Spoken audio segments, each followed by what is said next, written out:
उद्या 14 फेब्रुवारी आणि Valentine's day. मात्र या व्हॅलेंटाईन डेच्या आधीच शहरामध्ये तणावाचं वातावरण निर्माण झालंय. व्हॅलेंटाईन डेच्या पार्श्वभूमीवर राज्यातील काही शहरांमध्ये तणावाचं वातावरण निर्माण झालंय. काही संघटनांनी सार्वजनिक ठिकाणी जोडप्यांच्या वर्तनाविरोधात भूमिका घेत आता हॉटेल्स, कॅफे आणि रेस्टॉरंट्सना इशारा दिला. काही ठिकाणी तर तरुण आणि तरुणींना अडवून विचारपूस करण्यात आल्याच्या घटना देखील समोर आल्या असून आता 2 ते 3 शहरांमध्ये किरकोळ धक्काबुक्की आणि लाठीमार झाल्याची माहिती मिळते. संबंधित संघटनांनी प्रशासनाला निवेदन देत सार्वजनिक ठिकाणी अश्लील प्रकार सहन केले जाणार नाहीत असा इशारा देखील दिलाय. त्यामुळे आता काही शहरांमध्ये हा लाठीमार होणार असल्याचं देखील म्हटलं जाते.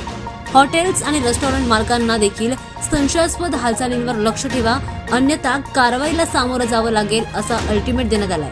त्यामुळे आता त्यांच्यावर सुद्धा कुठेतरी एक प्रेशर आल्याचं पाहायला मिळतं. दरम्यान पोलिसांनी कायदा आणि सुव्यवस्था राखण्यासाठी शहरातील संवेदनशील भागांमध्ये पोलीस बंदोबस्त वाढवलाय आणि नागरिकांनी अफवांवर विश्वास न ठेवता शांतता राखावी असं आवाहन देखील केले गेले.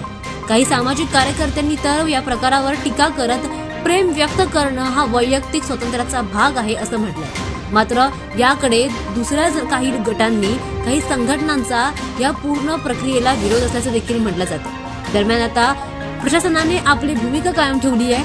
कायदा हातात घेणाऱ्यांवर कठोर कारवाई केली जाईल असं देखील म्हटलं जाते. त्यामुळे आता व्हॅलेंटाईन डेच्या आधी शहरामध्ये मोठ्या प्रमाणामध्ये तणावाचं वातावरण निर्माण झाल्याचं पाहायला मिळतंय. तर कुठेतरी जोडप्यांवर कारवाईचा इशारा देखील दिला जातो.